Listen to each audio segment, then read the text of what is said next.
L'échiquier international, soyez les bienvenus. Si les États-Unis d'Amérique demeurent la première puissance mondiale par son armée et son économie, mais également aussi par son soft power, sa culture, ses films, ses icônes dans tous les domaines, une machine hollywoodienne par exemple qui ne sert qu'à véhiculer en somme une image positive de l'Amérique. Si on en arrive à américaniser les esprits, ces mêmes esprits pourraient prendre pour argent comptant les valeurs américaines, voire même les défendre inconsciemment parfois. Et pour les élites plus haut, être victime du soft power équivaudrait à apprécier davantage le positionnement des États-Unis au niveau international et sur l'échiquier mondial au détriment des intérêts parfois de sa propre nation. Mais justement, qu'est-ce que le soft power, ce pouvoir mou ou doux si on voulait traduire maladroitement et littéralement? Pourquoi son effet s'est décuplé à l'ère de l'Internet?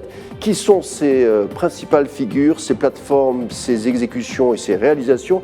Y a-t-il en dehors des États-Unis d'autres puissances qui maîtrisent ce concept? Et surtout, comment se protéger contre ce qu'on appelle en langage informatique tout simplement un piratage des cerveaux, car au fond c'est de cela qu'il s'agit, ce qui ferait des victimes de ces concepts tout simplement des aliénés, c'est-à-dire aliéné veut dire étymologiquement parlant être étranger à soi.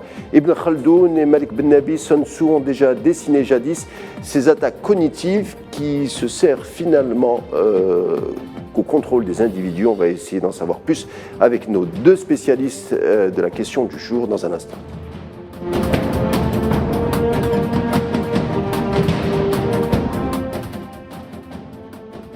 Justement, tentons de cerner cette notion du soft power et pourquoi elle prend, comme vous allez le voir avec nos deux invités, de plus en plus d'impact. On ne vous fait pas davantage attendre et on ne les fait pas davantage attendre. Tout d'abord, j'ai le plaisir d'accueillir Ahmed Ben Saada, qu'on ne présente plus, mais tout de même physicien, mais surtout auteur et analyste politique, qui s'est spécialisé à travers ses ouvrages sur la notion dont il est question. Bonsoir, monsieur. Bonsoir et merci pour cette aimable invitation. Merci d'être des nôtres. Vous serez accompagné par Pierre Plaquevent, géopolitologue et fondateur du site Strategica, qui va nous parler d'une figure non des moindres, du soft power. Bonsoir, monsieur. Bonsoir. Merci de l'invitation. C'est un plaisir. Alors, première question destinée à Ahmed Ben Saada. Finalement, ce soft power, c'est-à-dire ce pouvoir subtil, c'est une méthode de contrôle d'un groupe ou d'une société. Vous qui avez travaillé sur ces effets dans certains pays d'Europe et même arabes, on se rend compte, quand on vous lit, que Internet a une place prépondérante dans ces procédés. En effet. En fait, le soft power est une forme de pouvoir qui régit la vie politique internationale, mais qui n'est pas basée sur la coercition, elle est basée sur la persuasion. C'est-à-dire que les pays vont développer des politiques pour persuader l'autre de penser comme soi, donner une image positive de soi, de telle manière à ce que les pays ou les peuples qui les regardent puissent adopter leurs comportements, leurs idées, etc. Et tout cela est basé en fait sur plusieurs facteurs. C'est basé sur les performances économiques du pays, sur les performances militaires, sur l'exemplarité du comportement. Ça peut être aussi basé sur l'attractivité de la culture, comme vous avez si bien souligné, à travers par exemple les films ou la musique. À travers l'attractivité des idées, les gens vont épouser les idées des autres et aussi, bien sûr, sur le rayonnement scientifique et technologique du pays. Donc, le soft power est une façon de changer l'opinion de l'autre et d'essayer de l'aligner pour qu'il ne jure que par ce pays-là. Nous l'avons bien vu avec les États-Unis qui ont un soft power extrêmement puissant, mais bien sûr, dans d'autres pays, le soft power est d'ailleurs mesuré actuellement et pour chacun des pays. Et nous voyons par exemple des pays dont le soft power était très faible, comme par exemple la Chine, avec toutes les réalisations économiques, etc. actuellement, ont un soft power très très très important et qui va justement en augmentant à travers le temps et qui avec avec tous les succès économiques de la Chine. On voit bien que de nombreuses personnes maintenant cherchent à parler chinois, à aller en Chine pour étudier, etc. Donc, le soft power est une arme redoutable parce qu'elle passe en fait, par la persuasion de l'autre et non pas par les armes et par les guerres. Alors, Pierre-Antoine Plaquevent, vous avez également travaillé sur le concept. J'ai tenté d'en donner une définition en début d'émission. Vous qui êtes chercheur, est-ce que vous pourrez nous définir, comme vient de le faire Ahmed Ben Saada, votre définition du soft power? Oui, pour moi, le soft power, c'est un petit peu un des noms que l'on peut donner à toute cette gamme de technologies politiques, comme je les appelle, qui en fait utilisent des moyens que vous avez décrits comme des moyens de guerre cognitive pour effectivement contraindre les ennemis ou les adversaires géostratégiques à adopter la position qu'on veut leur faire adopter. Cela vise avant tout à instrumentaliser les sociétés civiles dans une perspective politique mais dissimulée. En fait, c'est ce qu'on appelle de l'ingénierie sociale. Et donc, pour parler de George Soros, par exemple, il a fondé tout un réseau d'organisations qui sont un peu spécialisées dans ce domaine-là et qui utilisent essentiellement, par exemple, les thématiques des droits humains ou des droits des minorités dans les théâtres, on va dire, d'opération, en quelque sorte, dans lesquels ces organismes cherchent à s'immiscer. On va parler de Soros, hein. Voilà, mais donc dans un cadre plus général, par exemple, Karl Popper, un des inspirateurs de Soros, que Soros a beaucoup repris et a même un peu déformé aussi dénaturé, oui. Voilà, dénaturé. Karl Popper parlait d'ingénierie sociale progressive, d'ingénierie sociale par palier, c'est-à-dire pour transformer une société, pour l'amener là où on peut l'amener. Si on procède de manière trop frontale, il va y avoir ce qu'en cybernétique on appelle une boucle de rétroaction, et en fait la société va réagir trop violemment au traitement qui lui est fait, et finalement elle va rejeter la transformation sociale qu'on essaye de lui induire. Donc tout l'intérêt est effectivement d'user de ces moyens de transformation doux en quelque sorte, mais qui finalement ne sont que le soft power ne pourrait pas fonctionner sans le hard power, c'est-à-dire sans la puissance militaire et géopolitique anglo-américaine. Donc c'est finalement les deux faces, moi je me dire un peu les deux mains d'un même impérialisme, hein, posons les choses comme elles sont. Donc vous avez finalement une main dure quand c'est nécessaire et une main douce quand c'est nécessaire. Et souvent, la phase d'instrumentalisation des sociétés civiles précède une phase plus dure qui va être un changement de régime politique et puis une intervention directe depuis l'étranger. Ou quelquefois, ces deux choses s'accompagnent. Ou quelquefois, vous allez avoir d'abord une attaque, on va dire, plus de hard power, une puissance militaire qui attaque, et puis ensuite la reconstruction, le lissage même, on pourrait dire sémantique et médiatique va se faire avec ces outils-là. Ces outils-là ont une fonction pour les sociétés qui sont attaquées par l'impérialisme anglo-américain, mais aussi en interne de ce qu'on peut appeler maintenant l'Occident politique, de manière à montrer aux habitants de l'Occident que finalement, ce qui est fait à l'extérieur est conduit au nom d'idéaux humanitaires et de transformation positive des sociétés. D'où la thématique sorosienne qui a été repris de Karl Popper, de la société ouverte et ses ennemis. On va en parler.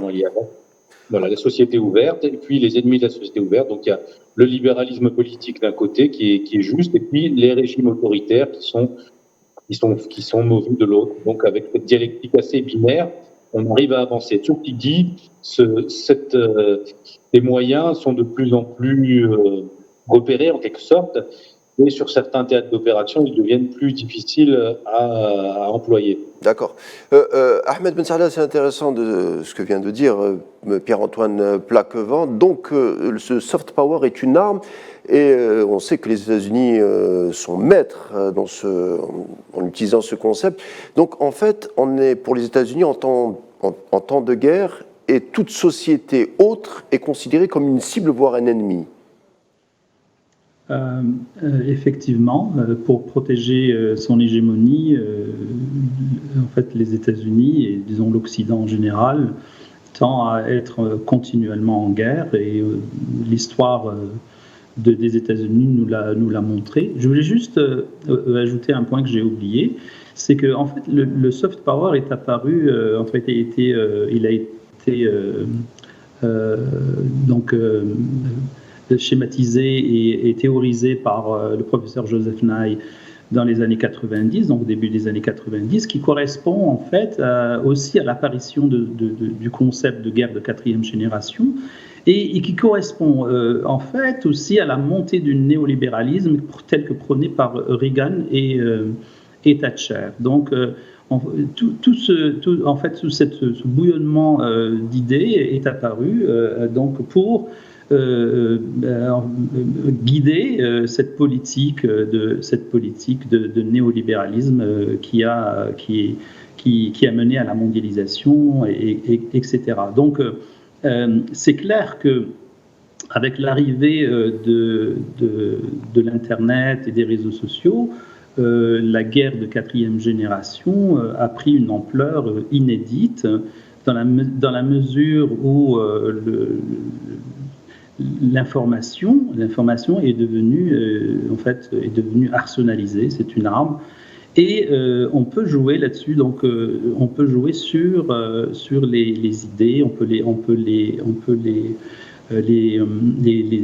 essaimer à travers le monde, essayer de montrer qu'en fait notre way of life, comme disaient les Américains, l'American way of life, est celui auquel tendent tous les pays du monde pour arriver justement à une qualité de vie qui ressemble à celle des Américains ou des Occidentaux en général. On l'a vu dans les décennies passées. Donc, ce qu'il faut comprendre, et je terminerai avec ça, c'est que toute action, toute manipulation de l'information, tout ce qui est les fake news, etc., tendent justement à donner une impression mauvaise pour certains et extrêmement bonne pour l'autre. Donc cette dichotomie aide justement les puissances à diaboliser certains, et comme on le voit actuellement dans le cas de l'Ukraine, dans les médias occidentaux, et se donner le rôle du bon samaritain, de celui qui est du côté de la justice, etc. Donc, et tout cela, en fait, fait en sorte que le travail sur le soft power est très important. Donc, avec l'avènement des médias sociaux et de cette information qui circule extrêmement rapidement, c'est devenu extrêmement dangereux pour certains pays. Alors, Pierre-Antoine Plaquevent, c'est intéressant de voir comment le soft power est associé au langage informatique. J'ai utilisé en début d'émission l'expression de piratage des cerveaux, mais aussi il y a aussi un piratage des cœurs, puisque le soft power est aussi parfois un levier d'influence drapé d'humanisme, un humanisme distillé via une galaxie d'ONG. Et vous qui avez écrit un livre sur une figure centrale du soft power, à savoir, on en parlait à l'instant, George Soros, qui se considère un chef d'État sans État, qui a utilisé aussi beaucoup d'ONG d'essence humaniste pour véhiculer ce soft power, c'est-à-dire cette prise de contrôle et cette reprogrammation de la société. Est-ce que vous pouvez nous en parler ? Oui, vous mettez le doigt sur quelque chose d'essentiel. Effectivement, il y a cet aspect de guerre cognitive, et il y a aussi effectivement cette instrumentalisation du cœur, hein, de la charité en fait, hein, qui est quand même une fonction, enfin quelque chose de prépondérant chez l'homme, hein, le sentiment de compassion, et de jouer là-dessus. En fait, c'est un des principes clés, on pourrait dire, de ce que certains ont théorisé comme même l'ingérence humanitaire, en fait. Hein, c'est-à-dire, c'est avec les armes des organisations non gouvernementales. Elles n'ont de non gouvernementales que le nom, en quelque sorte, parce que finalement, elles servent quand même toujours les intérêts de certaines puissances au détriment d'autres. Voire, elles sont même anti-gouvernementales quand elles attaquent. Par exemple, moi j'ai pu suivre ça dans le cas de la Syrie. Vous avez une organisation, parce qu'elles fonctionnent ensemble. Hein, et bon, il y a l'Open Society Foundation, mais après il y a aussi Human Rights Watch. Il y a toute une galaxie de ce. Amnesty International aussi. Voilà, et souvent d'ailleurs le personnel, par exemple Arieh Nayer, qui a longtemps été président de Human Rights Watch, a aussi été président de l'Open Society Foundation.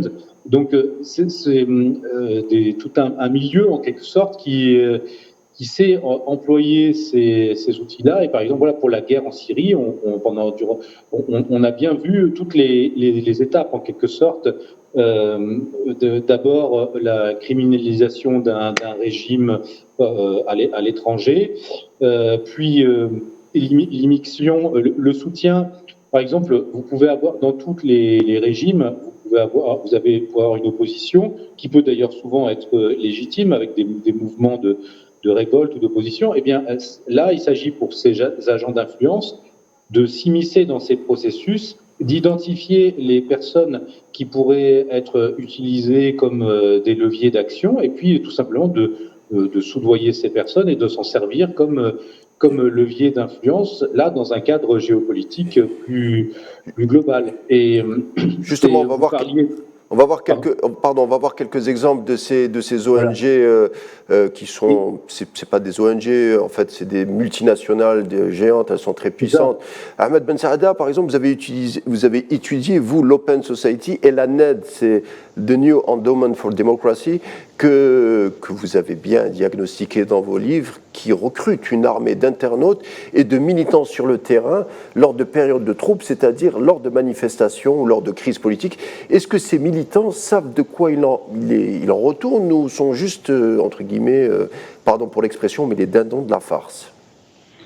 Alors, avant de répondre à votre question, il est important de comprendre que dans les pays qui sont ciblés, ce sont des pays où il y a justement des problèmes soit économiques, soit politiques, etc.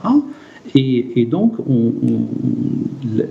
quand en fait les manifestations probablement sont réelles, la désapprobation du peuple envers leurs dirigeants est probablement réelle, mais ce qu'il faut comprendre, c'est que, par exemple, dans le cas des révolutions colorées, donc je rappelle, les révolutions colorées, ce sont des révolutions qui ont eu lieu, des révolutions entre guillemets, qui ont eu lieu dans les ex-pays de l'Est, disons la Serbie en 2000, la Géorgie en 2003, l'Ukraine en 2004, après il y a eu le Liban en 2005, il y a eu même une tentative de révolution colorée en Iran en 2009, et donc enfin, moi je les appelle des regime change, en fait sont basés sur la cooptation de jeunes, de groupes de jeunes qui sont formés. Par exemple, dans le cadre du printemps arabe qui a touché la Tunisie, l'Égypte, la Libye, la Syrie et le Yémen, vous avez des jeunes qui ont été formés, qui ont été regroupés. D'ailleurs, les jeunes arabes se rencontrent, se connaissent très bien entre eux. Et il y a un journaliste français qui les a nommés la Ligue arabe du net. En fait, ces gens-là ont été formés bien avant. Donc je remonte par exemple dans le cas de la Syrie, par exemple, il y a eu du financement de la National Endowment for Democracy à partir de 2006, 2007, 2008, en 2009, ils se sont rencontrés bien avant le début de ce qu'on a abusivement appelé le printemps arabe, qui n'est pas du tout un printemps.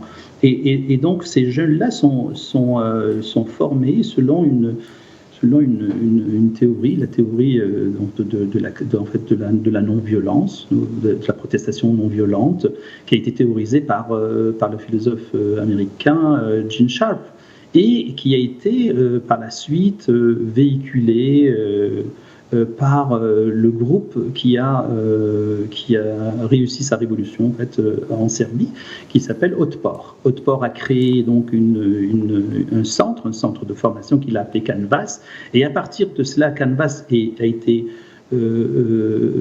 financé par la NED, a été financé par Freedom House, un autre organisme d'exportation de la démocratie américaine, et a formé d'autres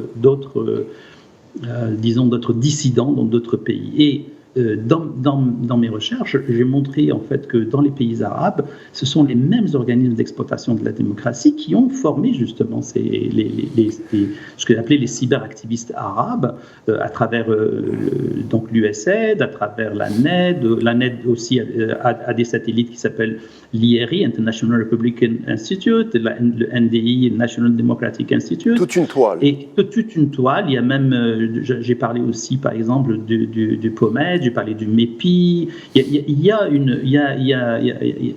des millions de dollars qui sont chaque année distribués à travers le monde dans des pays qui sont ciblés et même si les revendications sont justes et sincères, mais la manipulation des foules, elle est faite de manière scientifique, suivant donc la théorie de Gene Sharp, qui a été très très très explicité par un manuel qui est disponible gratuitement sur le net et qui a été écrit par Canvas, par les gens de Canvas, c'est-à-dire Shorda Popovic et Ivan Marovic. Voilà. Alors, Pierre-Antoine Plaquevent, dans votre livre concernant Soros, qui s'intitule Soros et la société ouverte, vous expliquez que Soros cible justement les sociétés fermées pour y diffuser des nouvelles normes sociales, type dépénalisation de la drogue, la théorie du genre. Sociétés fermées qui assimilent à Soros comme des sociétés, entre guillemets, fascistes ou conservatrices, ou en tout cas des sociétés qui seraient trop attachées à son histoire ou à son patrimoine. Est-ce que tout type de société représente une cible potentielle pour le soft power ? Tout type de société qui va résister ou qui pose un problème même d'ordre géopolitique à l'agenda géostratégique globaliste, en fait. Si vous voulez, en fait, c'est un mouvement en deux temps. D'abord, il a fallu s'immiscer au sein même des cultures occidentales, des sociétés occidentales, les subvertir, et puis ensuite utiliser les sociétés occidentales comme une plateforme pour attaquer les sociétés qui résistent encore à cette influence. Souvent, toujours, pardon, avec ce langage informatique, c'est-à-dire on reprogramme les sociétés, c'est-à-dire on reprogramme, tout à fait, c'est tout à fait ça, on reprogramme le logiciel, en gros, déjà des sociétés occidentales a été reprogrammé à la suite d'un processus long, qui a pris, on va dire, plusieurs siècles, mais qui s'est accéléré vraiment depuis le XXe siècle. Et le code source, quelque sorte, de la société occidentale, c'était le christianisme. Bon, maintenant, nous sommes dans des sociétés qui sont post-chrétiennes, en fait, qui ont toujours des reliquats du christianisme, mais qui ont déjà été reconfigurés. Donc maintenant, et ce qui remplace ça, c'est le globalisme politique. Eh bien, ces gens-là, qui ne sont pas. En fait, le problème, c'est qu'ils peuvent apparaître même aux populations extérieures à l'Occident comme des Occidentaux, mais ils ne sont pas stricto sensu occidentaux, ils sont d'abord mondialistes et globalistes. Ils ont un projet qui est de nature universelle. Donc ils doivent intégrer progressivement toutes les sociétés dans leur structure. Et si ça ne se fait pas, eh bien ils leur font la guerre. Et donc c'est pour ça que finalement le livre La société ouverte et ses ennemis dit tout dans le titre. C'est-à-dire soit vous êtes du côté du libéralisme politique et du globalisme, soit vous êtes du côté des ennemis et donc vous serez traité de fascistes, d'extrémistes, voilà, et une dialectique simpliste, mais qui fonctionne parce que personne n'a envie d'être dans le camp du mal, en quelque sorte. Personne n'a envie d'être présenté comme le le méchant ou le fasciste de service. Donc, avec cette thématique-là, vous pouvez avancer. Bon, ça marche de moins en moins bien. Alors, pardon, Pierre-Antoine Plaquevent, malheureusement, le temps file. J'ai une dernière question à poser à Ahmed Ben Saada. Ahmed Ben Saada, au fond, comment on se protège contre le soft power? Et ça sera le mot de la fin, en moins d'une minute, s'il vous plaît. Ok, donc ce qu'il faut, c'est qu'il faut avoir un système en fait, d'information très très élaboré. Il faut informer le peuple. Il faut donner donc le moyen aux citoyens de connaître les vérités qui sont sous-jacentes à tout ce que les médias mainstream nous racontent. On voit ça très bien dans l'histoire du conflit entre l'Ukraine et la Russie. Il y a des discours qui sont complètement erronés, complètement déphasés par rapport à la réalité. Et qui sont là pour justement donner une vision de la réalité qui n'est pas réelle, mais qu'on cherche à donner au peuple. Et donc, tout peuple doit se prémunir de cela. Voilà. Tout peuple doit se prémunir avec des médias d'information très puissants. Le message est diffusé. Merci beaucoup Ahmed Ben Saada et Pierre-Antoine Plaquevent d'avoir nourri ce débat qui est assez riche et intéressant et dont une émission ne suffirait pas. J'espère qu'on en fera d'autres pour plus éclairer nos téléspectateurs. Je vous laisse avec la suite des programmes sur Al 24 News et je vous dis à demain. Merci.